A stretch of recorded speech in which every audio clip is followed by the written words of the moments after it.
غالباً اس زمانے میں طالب علم تھا، 1962 کی بات ہے،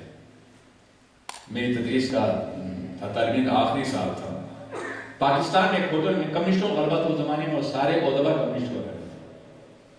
فیض احمد فیض ہوں، فراز ہوں، دوسرے لوگ، برا نہ مانیے گا، اب رسولوں کی کتابیں طاق پہ رکھ دو فراز، اب رسولوں کی کتابیں طاق پہ رکھ دو فراز، نفرتوں کی یہ صحیفے اوپر پر لکھے گا کون؟ اس کو ادب کا لیڈر بنا رکھا ہے آپ نے، جسے جیل میں ہونا چاہیے کسی اسلامی ملک میں۔ ملا یہی کہتا ہے تو ملا بڑا برا لگتا ہے لوگ۔ یہ وہ دور تھا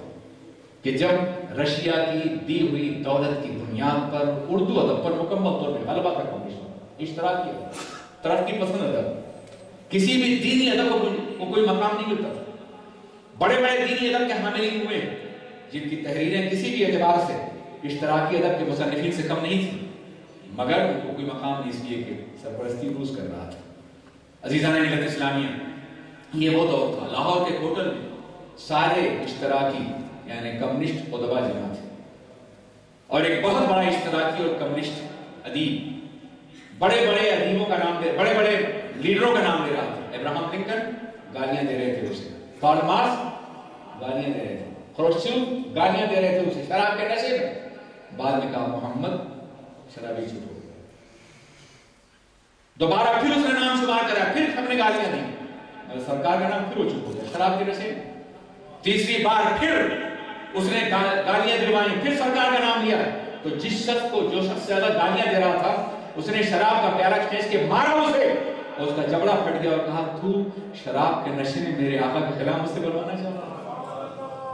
پاکستان کا شرابی بھی نبی کی شان میں کچھ نہیں سن سکتا، اور دیوبند کا مولوی نبی کی شان میں گستاخی کرتا ہے۔ میرے عزیز ساتھیوں، یہ آپ دیکھ رہے ہیں جہانگیر جیسا شرابی بھی حضرت فاروق کی شان میں کچھ نہیں گوارا کر سکتا، اور دنیا کے لوگ آج کے روافض ان کی شان میں گستاخی کرتے ہوئے نظر آتے ہیں۔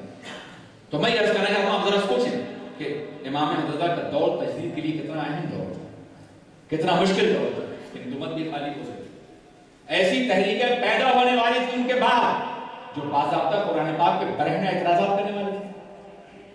اللہ کے مقدس رسول کی سیرت اعتراض کرنے والی تھی۔ امام حضرت نے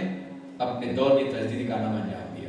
کوئی فتنہ اس دور کا ایسا نہیں ہے، خواہ وہ فتنہ فلسفے کے اعتبار سے آیا ہو، ریاضی کے اعتبار سے آیا ہو، سائنس کی طرف سے آیا ہو، علم کی طرف سے آیا ہو، رفس کی طرف سے آیا ہو، خروج کی طرف سے آیا ہو، نیچریت کی طرف سے آیا ہو، وہابی کی طرف سے آیا ہو، دیوبندی کی طرف سے آیا ہو،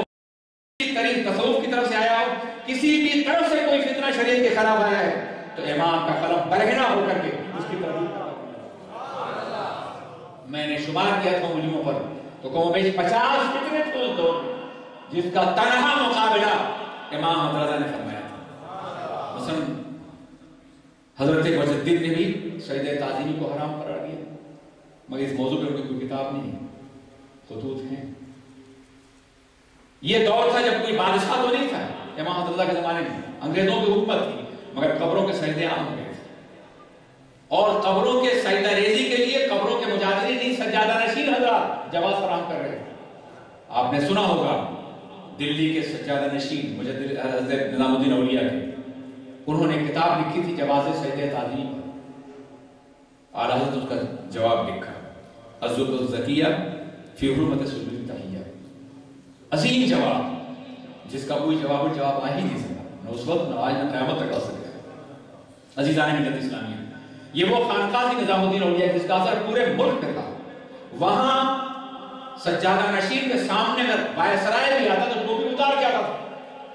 مگر مجدد کسی طاقت کی پرواہ نہیں کرتا، شہرت عامہ کی پرواہ نہیں کرتا، وہ صرف لمحہ نبوت کو دیکھتا ہے اور میزبان نبوت کو دیکھتا ہے، وہ تو ہمیشہ چہرے مصطفیٰ کو دیکھتا ہے۔ آپ نے تردید فرمایا، یقین مان لیجیے امام نہ ہوتے تو آج قبروں کے برہنہ سجدے ہو رہے ہوتے۔ آپ اندازہ فرماؤ، آج جن کو امام القبورین کہا جاتا ہے، اس شخص نے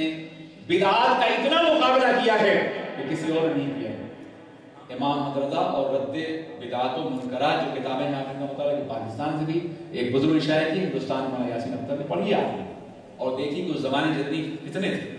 عورتوں کا مزار پہ جانا کیسا ہے، بڑا عام ہو رہا تھا، آج بھی عام ہو گیا، لیکن اس کی شرعی حیثیت کیا ہے؟ امام حضرت نے لکھا نہی النساء زیارت القبور، اور فرمایا تم پوچھتے ہو عورتوں کا مزار پہ جانا کیسا ہے؟ میں کہتا ہوں کہ عورت گھر سے قدم باہر نکالتی ہے تو صاحب مزار اس پہ ہزاروں لعنتیں بھیجتا ہے۔ عزیزان سے پوچھا گیا تعزیہ داری کیسی ہے؟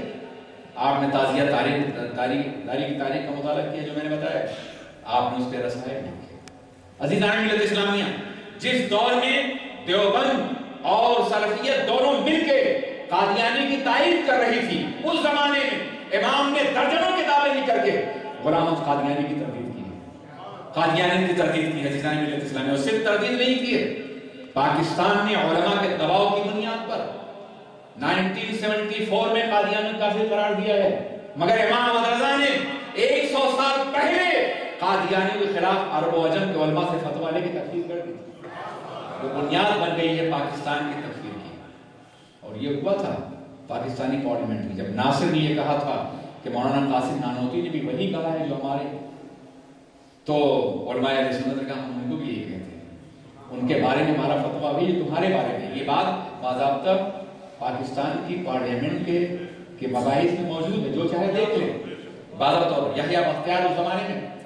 جج تھا، اس کے زیر اہتمام یحییٰ بختیار زیر اہتمام باضابطہ مباحث ہو رہے تھے اس دور پارلیمنٹ کا۔ آپ نصاب نکال کے دیکھیے، اس میں یہ ملے گا کہ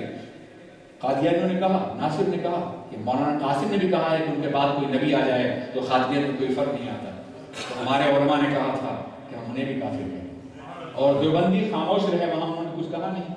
ورنہ بات بگڑ سکتی تھی۔ عزیزان ملت اسلامیہ، آپ اندازہ فرمائیے کہ اعلیٰ حضرت نے ختم نبوت کے بعد میں جو کارنامہ انجام دیا ہے،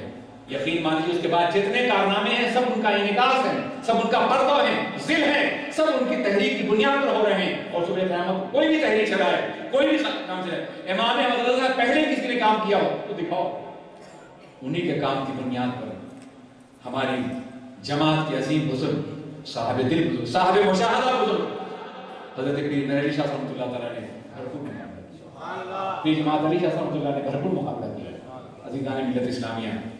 لیکن اس کے ساتھ ساتھ آپ دیکھیں ایک ایسا دور آنے والا تھا کہ جس دور میں انگریزوں کی سرپرستی میں ہندو مت غالب ہونے والا تھا۔ اعلیٰ حضرت کے فوراً بعد آپ نے جو مزاج پیش کیا تھا دین کا، جو سچائیاں پیش کی تھی، اس کی بنیاد پر آپ کے شاگردوں نے تحریک الحاد کا مقابلہ کیا، ارتداد کا۔ آپ کو معلوم ہے سوامی سربھانند ایک شخص گزرا ہے جس نے ستیارتھ پرکاش کی تھی، ستیارتھ پرکاش نے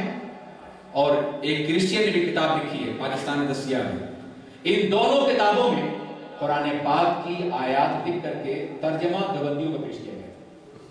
اور کچھ لوگوں کا جو دیوبندی تو نہیں ہے مگر ترجمے میں احتیاط نہیں برتی انہوں نے، مثلا مسلمانوں خدا ٹھٹھا کرتا ہے اور مکرو کیا نام اللہ کے استہزیء میں لکھ دیا نیچے، اور ترجمہ ہم کریں گے، خود کچھ نہیں کہا اس نے۔ مسلمانوں خدا معاذ اللہ سو معاذ اللہ، مسلمانوں کے رسول ایسے ہیں کہ گمراہ تھے، وہ اس کا تعلق لکھا اور ترجمہ ہم کر دیا۔ مسلمانوں کے بارے میں کہ مسلمان خدا ایسا ہے، مسلمان خدا مکر کرتا ہے، مکر مکر اللہ لکھا اور ترجمہ ہم کر دیا۔ ایسے دور میں اس دور کے سب سے بڑے مجاہد اور مناظر صدر الفاضل نے اعلیٰ سے کہا تھا آپ ترجمہ کر دیجیے، ورنہ قرآن کے ذریعے سے باطل ترجموں کی بنیاد پر گمراہیاں کریں گی۔ تب اعلیٰ حضرت منظور امام کا ترجمہ فرمایا، اور ایسا ترجمہ فرمایا کہ وحدت کی عظمت بھی قائم رہی اور رسالت کا منصب بھی قائم رہا۔ عزیزان ملت اسلامیہ، میں کہا کرتا ہوں اگر ان کے سینکڑوں تجدیدی کارنامے نہ بھی ہوتے تو کہتا ہوں کنز الایمان نے ایمان بچایا ہے، یہ ان کے مجدد ہونے کے لیے کافی تھا۔ میرے ساتھیوں اور آگے بڑھ کر کے دیکھیے،